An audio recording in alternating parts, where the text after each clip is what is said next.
Good morning and happy whatever today is. I don't know if it's Tuesday or Wednesday. I feel like it's Tuesday, but I was asked to do a video on navigating rejection and how to continue to be mature, showing up without internalizing. Okay. Now, those were not the specific words. I was actually asked to talk about how I can maintain any type of association with a man that I fell in love with who rejected me. I know, crazy, right? But the reality of that, in a nutshell, has been maturely, and you can't do this if you're not mature anyway, so let's just scratch that word out. Loving for the sake of loving, instead of loving for an outcome.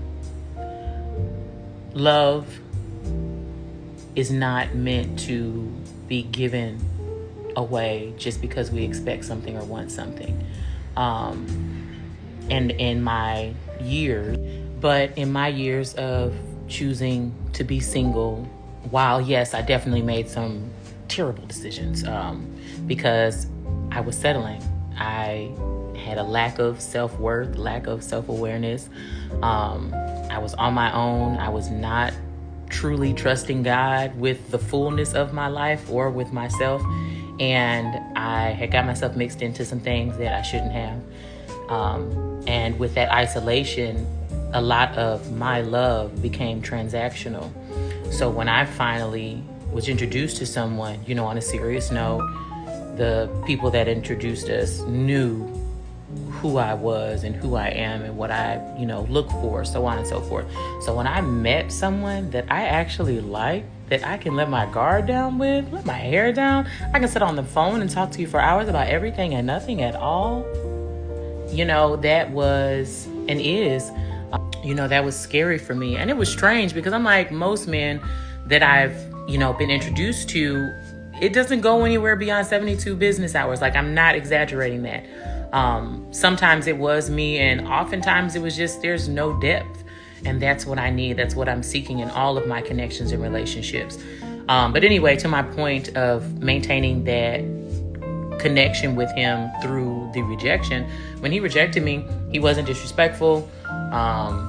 He wasn't full of shit. Excuse my language, but he told me flat out, you deserve someone that's actually on the same mental page as you. And at first I took that as insulting because I'm like, is he trying to say I'm retarded? I can be a little off sometimes. I can admit that, but it was strange to have all these wonderful experiences, and have this ability to have a safe landing with him. And then you say that. And with that initially, there was some internalizing. There was a lot of internalizing. And don't judge my anorexic tree. We got it from Family Dollar, okay? But no, seriously, there was some internalizing on my end initially. There was a lot of that. And what has helped me is the realization that boundaries are not the absence of love. In fact, they are the protection of my heart. They protect me. And I've had to learn to set boundaries. So yes, while I can talk to this man every day about anything, should I?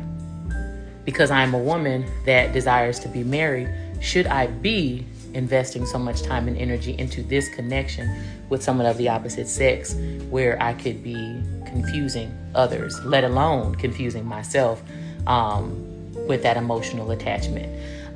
So being honest with myself, setting boundaries, and not just myself, but himself as well.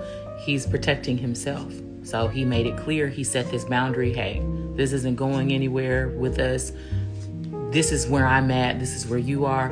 And I grew to respect that and honor those boundaries by not overextending, by reducing the amount of times that I reach out to him, and also turning that inward and focusing more so on myself, my relationship, building the qualities of myself and my family, household, so on and so forth.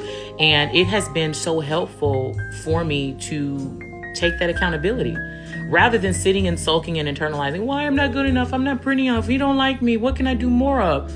You don't need to do more of anything for him.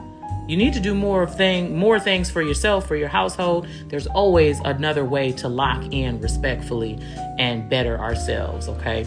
And And let me just go ahead and throw it out there.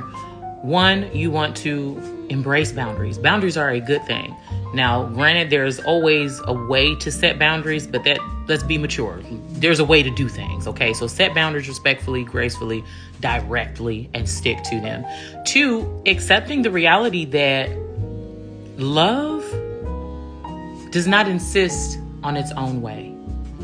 When you really love someone, you're not forcing, you're not doing anything to try and convince or sway someone. You're doing your part without forcing theirs.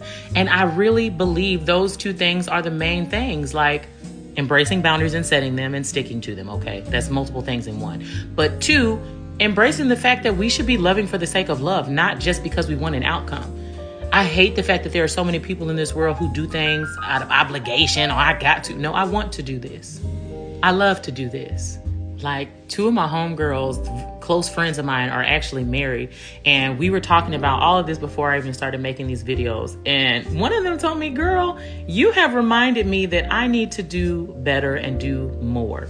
She said, not more for the sake of attention, but I've gotten so comfortable in my relationship that I kind of forgot how good it makes me feel to take care of my husband. Boom, baby, let me tell you. Lord, when it's the right time and my man chooses me and we choose each other, loving him it's going to be everything. Because I love to show up. I love to pleasure. I love to satisfy. Baby, you said you want one for breakfast? You want me to pack it for you? I got you. You don't even have to ask. Most times you ain't gonna have to ask. That's it. That's just how it goes. You know, so I just encourage you all in all of your relationships, not just the, man and woman, husband and wife, so forth, but with all your relationships, be intentional without force. Do it because you want to. And by do it, I mean show up for, consider. If you're out and about and you think of someone, I don't care if you're idolatry, you thought of somebody and you know what? They mentioned they need this. Let me get that for them. Or you know what? Hey, so-and-so mentioned they're having a hard time with finances. And they also mentioned they need this. Let me go ahead and ship this to them. Now, don't inconvenience yourself and take food out of your baby's mouths and out of your mouth. But give from your overflow. Give from your excess, if you can. And if something's put on you to do for someone, then do it.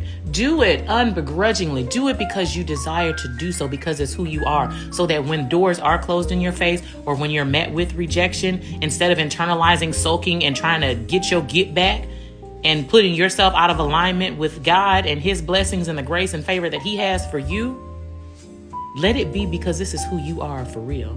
A good quality person who cares, who considers. But these are the things that have helped me to face rejection, if you will, without dismissing myself, without belittling myself, and without dwelling unnecessarily. We should absolutely face our feelings. And I wrote a whole book about this situation of rejection for me led me to pivot and change a book that I was writing about sensual poetry, sexual poetry, erotic poetry. I pivoted and I started writing More Than a Dying Thing. My book now that I'm working on, which is honestly the sweetest thing that I can honestly say I've done in a long time. And it is empowering, emotional, and I'm really proud of myself that rejection redirected me instead of destroying me, so to speak. And I hope and pray that this has helped someone to not overdo it and not overgive, but to continue to show up as yourself and to simply love for the sake of loving, not because you have a specific outcome in mind, but because you care, because you are sincere, and because you want to pour that love into others. And that doesn't mean pouring your love into others, you're going to deplete yourself. Okay, you gotta matter. You gotta come first. Okay, but being able to love for the sake of loving, show up for others, consider others without malice, without manipulation. That's who I am, and it really feels good to honor that and to know where I stand. So embrace clarity, embrace your rejections, and keep showing up and being love.